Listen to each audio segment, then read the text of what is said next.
Acabam de chegar os mais novos ônibus da Real Bus, equipados com DVD, toalete, Wi-Fi, carregador para celular, elevador para cadeirante, ar-condicionado, poltronas em couro e muito mais para o seu conforto. Viaje com segurança e pontualidade em novos horários. Real Bus, transportando vidas e sonhos. Graças a Deus que estamos juntos mais uma vez nesta manhã de terça-feira, hoje 5 de junho. Hoje comemora-se o Dia da Ecologia e também o Dia Internacional do Meio Ambiente. Você que está conosco nesta manhã deve continuar com seu coração aberto para juntos recebermos a conclusão da mensagem que nós transmitimos sobre decifrando as parábolas de Jesus. Eu não tenho dúvidas que você, telespectador, que está conosco desde a última sexta-feira, deve estar realmente fazendo uma avaliação do significado de cada parábola, o que Jesus quis dizer com todas as parábolas que nós estamos decifrando aqui com você. Quero também lembrar aos nossos telespectadores que continue orando pelo programa Opção para a Vida. Nós estamos já há 27 anos no ar, agora na TV Maior, TV em HD, canal 11.1, estamos também no YouTube e na TV Master, canal 20. Para que este programa permaneça no ar, é preciso que você nos acoberte de oração. Nós contamos com as vossas orações e também com a sua participação, com a sua ajuda, nos mantendo este programa no ar, nos ajudando a manter este programa no ar, que não é fácil. E eu conto com a sua ajuda. Se você quiser cooperar, colaborar conosco, você pode fazê-lo através da conta bancária, agência Banco do Brasil, agência 3331/meia dúzia e conta corrente 7.551/5.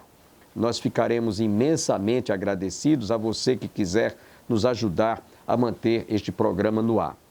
A nossa igreja é uma das nossas, é parceira do nosso programa, a Vinac também é parceira do nosso programa. Nós contamos com várias empresas de alguns irmãos que cooperam, que colaboram, a Empresa Real, a Ultrassom, nós temos a Supermercados Ideal, nós temos vários irmãos que estão realmente nos ajudando. E eu espero continuar contando com a sua ajuda para que este programa não saia do ar. Eu tenho dito, não deixe esta chama se apagar. Você poderá fazer orando ou contribuindo. E eu fico imensamente agradecido a todos que nos ajudarem a manter o nosso programa no ar. São 27 anos que estamos transmitindo esta mensagem diariamente. Nesse instante, quero deixá-los mais uma vez com o conjunto coral Sarah Calley louvando a Deus.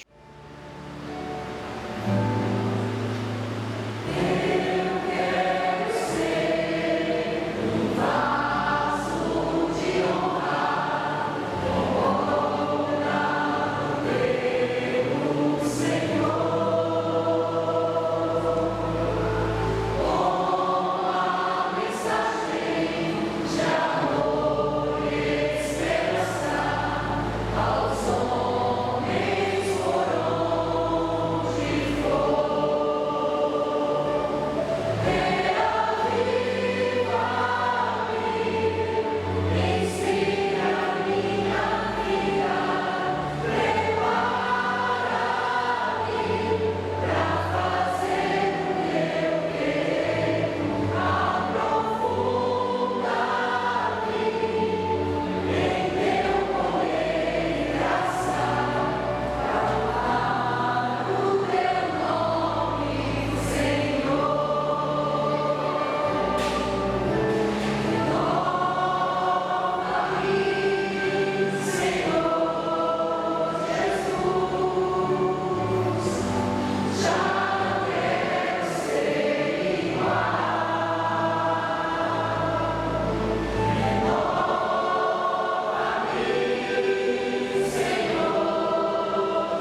aquilo que está errado, com aquilo que está longe, está muito longe de alguém realmente que deveria se comportar como fermento que leveda a massa. Infelizmente, nós dizemos isso com muita tristeza. Então, esse fermento é no sentido de exercer influência às massas, que elas sejam contaminadas, elas sejam contagiadas, elas sejam despertadas para conhecer o Evangelho, como a igreja que está em Atos capítulo 2, versos 42 a 47, que nós encontramos aquela igreja exercendo uma influência fantástica naqueles dias. É verdade que a igreja estava em forma embrionária, mas encontramos, por exemplo, o autor Lucas, do livro de Atos, dizendo: e eles perseveravam na doutrina dos apóstolos, na comunhão, no partir do pão e nas orações, em cada alma havia temor, muitos prodígios e sinais eram feitos por intermédio dos apóstolos, todos que creram estavam juntos, tinham tudo em comum, vendiam as suas propriedades e bens, distribuindo o produto entre todos, à medida que alguém tinha necessidade.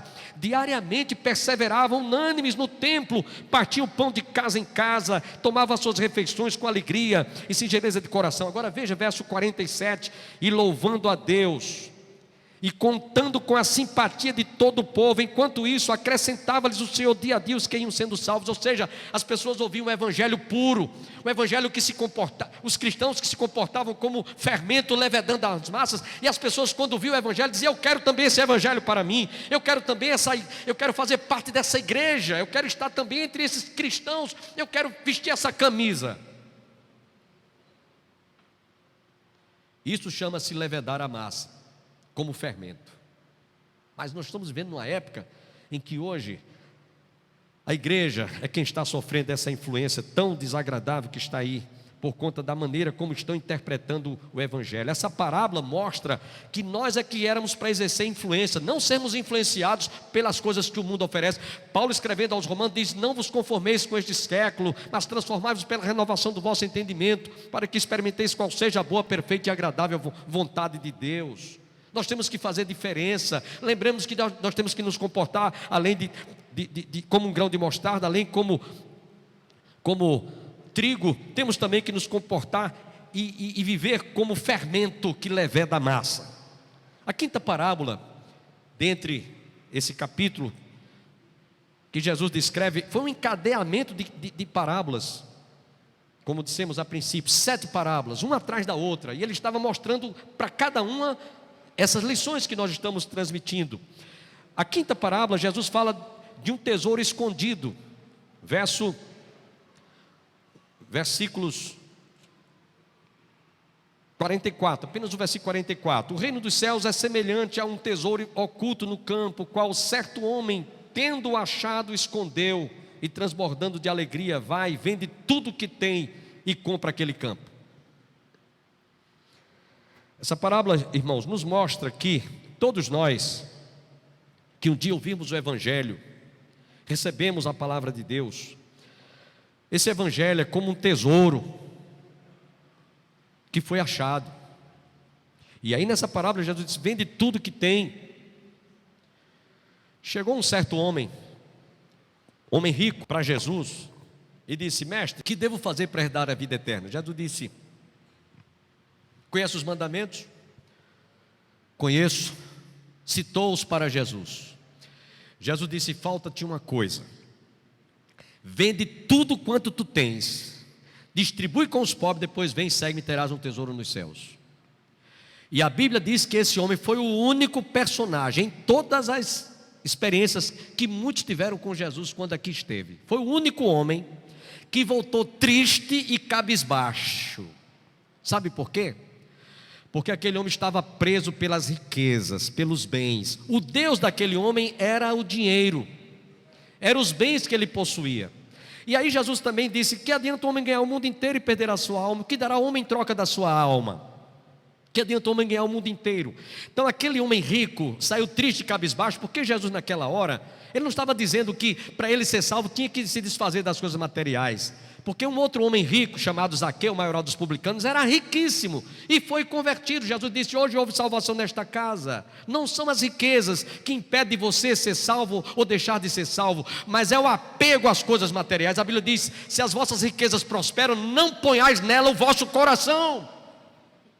E o Deus daquele homem era o dinheiro, era a riqueza, eram os bens. Ele preferiu deixar Jesus a ficar apegado às riquezas. Eu acredito que se ele não se converteu até a hora de morrer, ele está hoje no inferno arrependido, por não ter feito a maior decisão de ter vendido tudo e ter abraçado o tesouro que estava sendo colocado em suas mãos.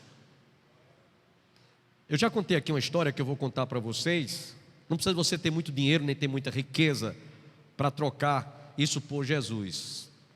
Eu era seminarista e estava fazendo um trabalho no Alto Sertão, em Cajazeiras. Lembro muito desta época, numa época de dezembro. O pastor Jonatas Ferreira Catão me escalou para passar um mês lá no sertão. Fiquei hospedado na casa do presbítero Osmar Lima Carneiro. Ele deve estar me assistindo agora no Opção para a Vida, ele lembra disso. Passei um mês em Cajazeiras. À tarde a gente saiu para evangelizar. E fomos naquelas ruas mais distantes, aqueles casebrezinhos bem distantes da cidade. Chegamos numa casinha humilde de taipa, coberta de palha de coqueiro, chão batido, havia uma velhinha lá. E nós entramos, pedimos licença, desejamos falar de Jesus. A senhora aceita a gente fazer aqui? Pois não, meu filho, pode entrar. Nós entramos, lemos a palavra, pregamos, fizemos o apelo. Na hora de fazermos o apelo, ela disse: meu filho, tudo que vocês falaram é muito bonito, realmente, mas eu não posso fazer essa decisão. Perguntamos por quê? O que é que lhe impede? Na época eu não sabia, eu não conhecia o que ela passou a me declarar. Ela disse: eu não vou aceitar essa mensagem, ou esse evangelho, ou Jesus, como o senhor está dizendo, vocês estão dizendo, por causa do meu pé de burro.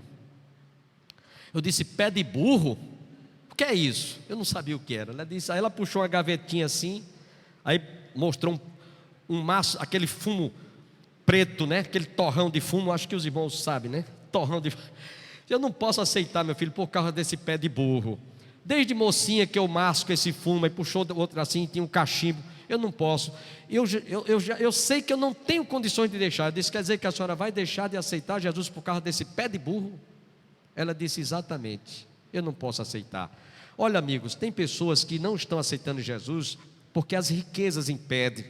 As riquezas estão presas pela riqueza, pelo dinheiro, pelos bens materiais. Outras por um pé de burro, outras por uma pedra de crack, outros por um cigarro de maconha, outros por um copo de uísque, de cachaça, de pinga.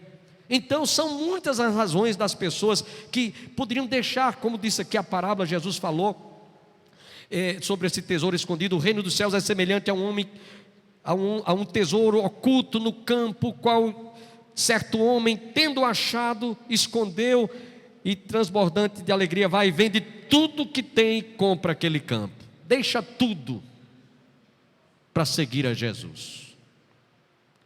Esse é o sentido dessa parábola. Muita gente que está presa, não quer se desfazer, no sentido de vender, no sentido de se desfazer de tudo para seguir a Jesus. A outra parábola, a sexta e penúltima parábola, é a parábola da pérola. E Jesus disse: o reino dos céus é também semelhante a um que negocia e procura boas pérolas, e tendo achado uma pérola de grande valor, vende tudo o que possui e a compra. É muito parecida essa parábola com essa anterior do tesouro escondido, mas ela tem um outro sentido muito mais profundo, porque fala de uma pérola. E vocês sabem quem é essa pérola? Quem é essa pérola, irmãos? Eu queria ouvir vocês bem bonito. Quem é essa pérola? Quem é essa pérola? Quem é essa pérola? É Jesus. Jesus é essa pérola, irmãos, que quando foi encontrada por cada um de nós que aqui está, você não troca ela por mais nada nesse mundo nem nessa vida, porque ela representa tudo que é de valor.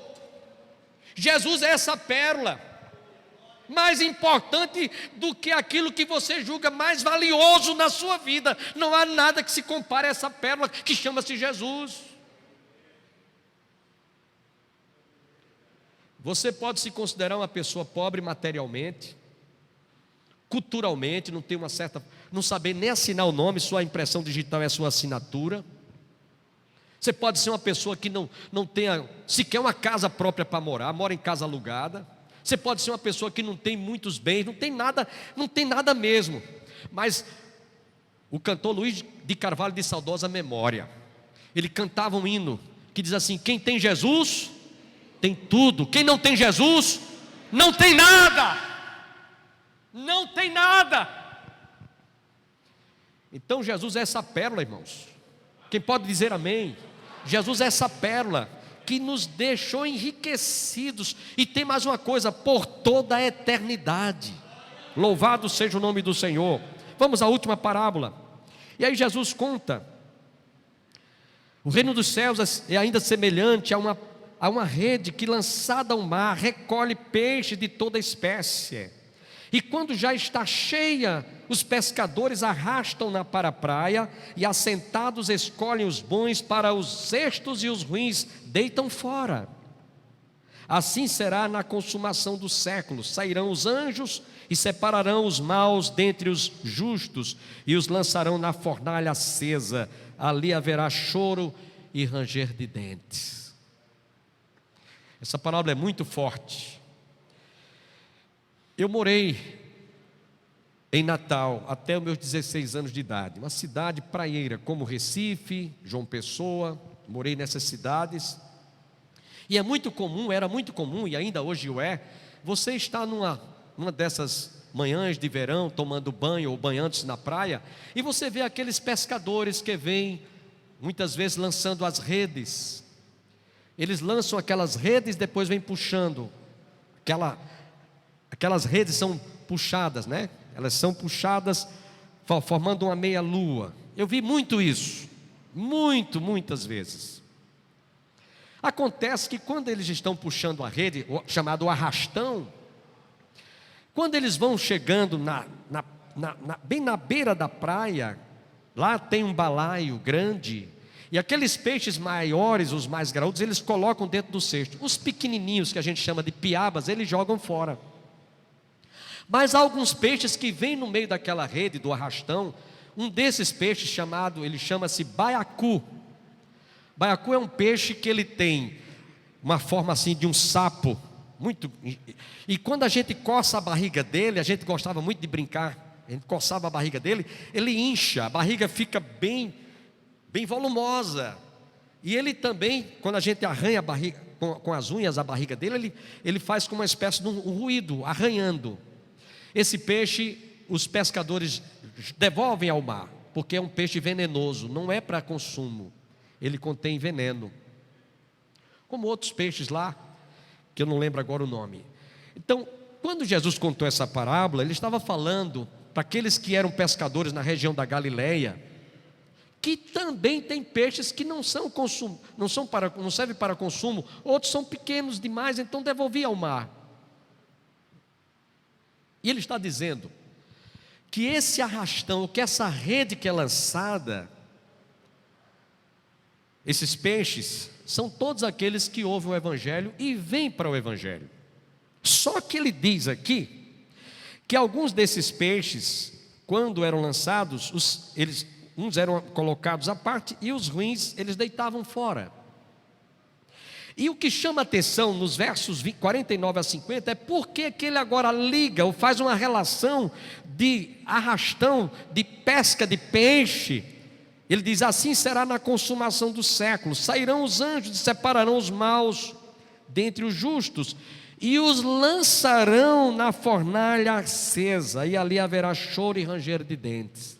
Está muito claro isso aqui, que ele está falando no dia do juízo final, aqueles que não foram pescados e que não se tornaram peixe, porque Jesus também nos diz lá no Evangelho de São Marcos, capítulo 1, versículo 7, quando ele chamou os apóstolos que eram pescadores, ele disse: vinde após mim, e eu vos farei pescadores de homens. Ele diz isso também no Evangelho de Lucas, capítulo 5, versículo 10.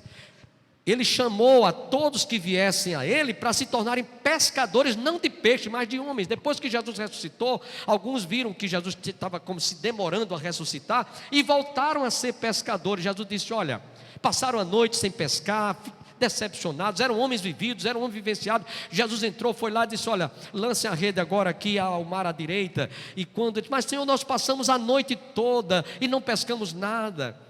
Jesus então disse: Pedro disse: mas sobre a tua palavra lançaremos a rede. Quando lançaram, eles tiveram uma grande colheita. Então Jesus estava dizendo: eu chamei vocês, foi para ser pescadores de almas, de homens, de vidas, e vocês não entenderam? Eu estou mostrando aqui a vocês que vocês voltaram a pescar, vocês deveriam ter se tornado pescadores de homens, de vidas, de almas. Todos somos chamados e convocados para nos tornarmos pescadores. Quanto àqueles que são colocados no cesto, são aqueles que realmente abraçaram, que creram, que aceitaram, que se tornaram peixes realmente, que fazem parte deste grande aquário que é a igreja. Porém, aqueles que na parábola ele diz: os ruins deitam fora, que não farão parte porque nunca nasceram de novo, nunca se tornaram novas criaturas, não se tornaram peixes, e se comportavam como peixe, era um peixe, como nós dissemos há pouco, a exemplo do baiacu, que é um peixe venenoso, não vai servir para ser consumido, não vai servir para ser consumido. E aí ele diz no final: assim será na consumação do século, sairão os anjos, separarão os maus dentre os justos e os lançarão na fornalha acesa, e ali haverá choro e ranger de dentes. Ou seja, aqueles que foram devolvidos ao mar serão lançados na fornalha acesa, que é o inferno, porque nunca, embora fossem pescados, mas não quiseram saber de Jesus, não quiseram saber do Evangelho, não quiseram nada com a palavra de Deus, preferiram continuar vivendo a sua vida no estado de pecaminosidade, de fracasso, de derrota, e não quiseram realmente mudar, deixaram de serem pecadores perdidos para se tornarem pecadores arrependidos, pessoas nascidas de novo. Então é imprestável, vai para o inferno mesmo. Esse é o sentido desta parábola. Então, quando Jesus terminou tudo isso, conforme nós lemos, ele disse o seguinte, nos versículos que nós lemos: todas estas coisas disse Jesus às multidões por parábolas, e sem parábolas nada lhes dizia, para que se cumprisse o que foi dito por intermédio do profeta: abrirei as parábolas a minha boca, publicarei coisas ocultas desde a criação do mundo. E nos versículos últimos que nós lemos, quando ele diz: o reino dos céus, portanto, diante dessas parábolas, ele citou nos versículos 10 a 17: falo por parábola para que ouvindo não entendam, vendo não enxerguem e ouvindo não compreendam. Ou seja, somente aqueles que tenham a curiosidade de querer saber, discernir e descobrir o sentido, como nós estamos vendo agora, nesse exato momento, é que vão abrir os seus corações e dizer: eu quero esse tesouro, eu quero me tornar um grãozinho de mostarda, eu quero ser essa semente que cai em boa terra, que cai no meu coração, para que reproduza-se de 10 a 30 e a 60 por um. Jamais eu quero que o joio seja comparado ao joio, pastor, jamais. Eu quero me tornar como um grãozinho de mostarda, eu quero me tornar como um fermento, eu quero me tornar como aquele que vendeu tudo e adquiriu o tesouro, comprou o terreno com aquele tesouro que estava escondido. Eu quero essa pérola, pastor, eu quero essa pérola para a minha vida. Eu quero estar entre aqueles peixes que foram colocados no aquário, no cesto, que virão fazer parte do aquário que é a igreja.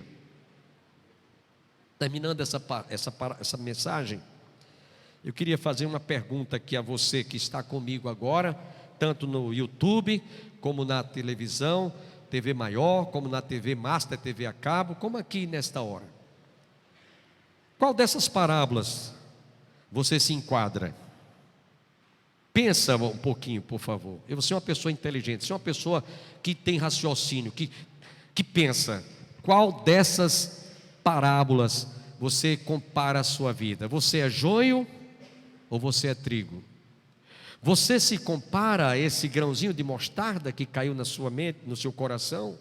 Você pode também se comparar a essa parábola do tesouro escondido, cujo valor e riqueza é incomparável. Você pode dizer realmente: pastor, essa pérola é Jesus na minha vida. Qual dessas parábolas você se enquadra? Fica a pergunta.